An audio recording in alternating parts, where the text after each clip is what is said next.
The great Charlie Chaplin. Let's have a look on life of Uncle Charlie.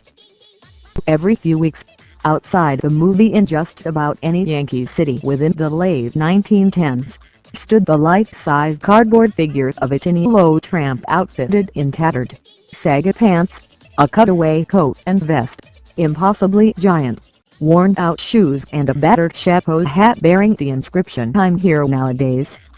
An 80 for a comedian film was a promise of happiness, of that precious, nearly surprising moment once art delivers what life cannot, once expertise and delight become substitutable, and our investments yield the fabulous, unmerited bonanza we tend to ne'er get past expecting.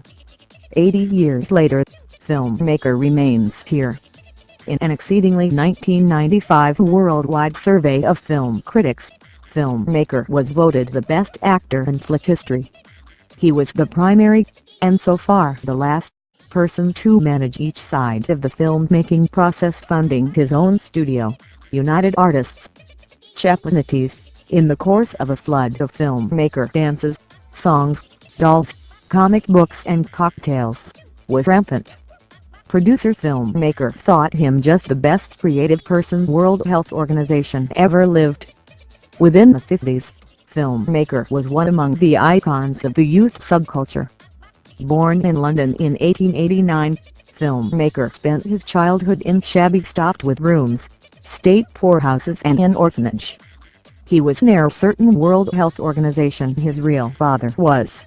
His mother's husband, Charles, filmmaker, a singer, deserted the family early and died of alcoholism in 1901.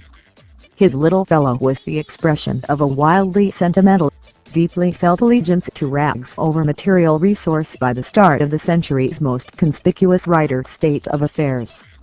In 1910 he created his first trip to America, with Fred Karno's Inarticulate Comedians. In 1913 he joined Sennett's Keystone Studios in Big Apple Town. Although his first film, Creating a Living 1914, brought him nationwide praise, he was sad with the slapstick speed, cop chases and bathing beauty escapades that were Sennett's specialty. In an exceedingly filmmaker comedy, Quiet raised itself to a racket.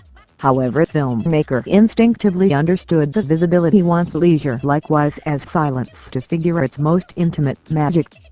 Filmmaker was merely writing system out what we've notable right along.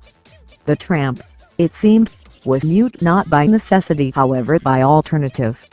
He'd tried to shield us from his thoughts, however if the days insisted that he tell what he saw likewise as what he was, he might solely reveal that the innocent chaos of comedy depends on a mania for management, that the cruelest of ironies attend the foremost sincere invocations of pathos.